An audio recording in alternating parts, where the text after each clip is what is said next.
আমরা যে দায়িত্ব পালন করতেছি তাতে কেউ আইন ভঙ্গ করতেছে না, খুব সুন্দরভাবে চলতেছে। আশা করি আমাদের বাংলাদেশ আগামীতে বিশ্বের বুকে মাথা উঁচু করে দাঁড়াবে। যতদিন না পর্যন্ত পুলিশ বা অন্য কোনো মানে বাহিনী এই নিয়ন্ত্রণ কাজটা করবে না, ততদিন ধরে আমরা নিজেদের মধ্যে থেকে অনুপ্রেরিত হয়ে আমরা এই কাজটা করে যাব।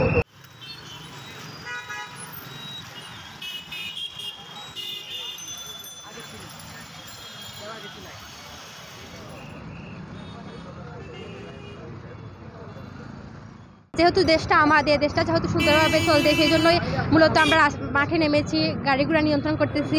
আমরা এমন একটি বাংলাদেশ দেখতে চাই যেখানে সবাই সমান থাকবে, কারো প্রতি বৈষম্য থাকবে না, ভেদাভেদ থাকবে না, এবং সবাই ন্যায় বিচার পাবে এবং সব কর্মক্ষেত্রে সবাই সমান থাকবে।